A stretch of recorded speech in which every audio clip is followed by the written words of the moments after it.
"You're replaceable, Corinne. Any intern could do your job," Victoria spat, slamming her coffee mug on Corinne's desk hard enough to make the keyboard jump. "Stop acting like this company would fall apart without you."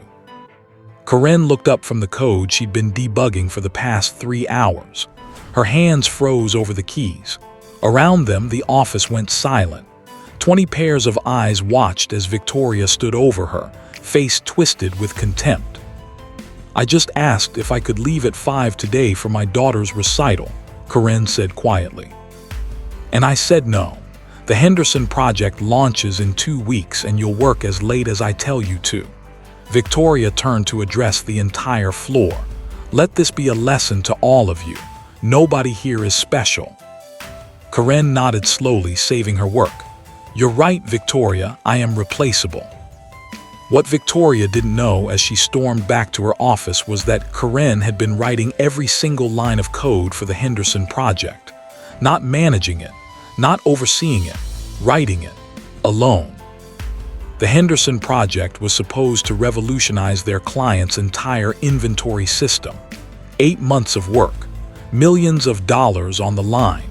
Victoria had pitched it, taken all the credit in meetings, and promised the impossible deadline. But she couldn't code. She'd been promoted from sales 3 years ago and had been faking technical knowledge ever since. Corinne had covered for her because she believed in being a team player. She'd watched Victoria present her solutions as brilliant ideas. She'd smiled through client meetings where Victoria claimed credit for frameworks Corinne had built from scratch. When Victoria humiliated her in front of everyone, something inside Corinne finally cracked. That evening, Corinne went home, kissed her daughter, and made a decision. She opened her laptop and began documenting everything.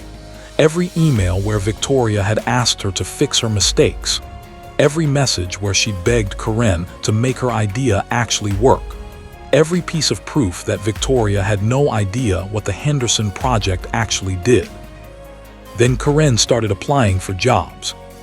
2 weeks later, Corinne received an offer from Harrison Tech. Better pay, better hours, actual respect.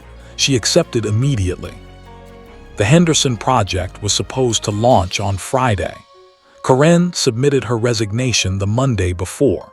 2 business days' notice, exactly as stated in her contract for probationary employees under 1 year. Victoria's face went white when she read Corinne's email. She called Corinne into her office within minutes. "You can't do this," Victoria said, her voice shaking. "The launch is Friday." "I'm replaceable, remember. Any intern could do my job." "Corinne, please, I'll approve your time off. I'll recommend you for a raise." "I already have a new job, Victoria. I start next Monday." Victoria stared at her, and for the first time, Corinne saw fear in her eyes. "The code is documented and saved on the company server. Good luck explaining it to whoever replaces me." Friday came. The Henderson project didn't launch. It couldn't. The replacement developer Victoria hired took one look at Corinne's code and quit after 2 days. Victoria tried to delay the launch. The client threatened to sue for breach of contract. The company lost the account entirely. $3 million gone. Victoria was fired the following week. Corinne heard about it from her former coworkers who'd started reaching out, asking how she was doing at Harrison Tech. Apparently, during the disaster, someone had leaked all Corinne's documentation to upper management. Every email, every instance of Victoria taking credit, everything. The company called Corinne once. A VP she'd never met asked if she'd consider consulting to salvage the Henderson project. Corinne named a price 3 times her old salary. They paid it.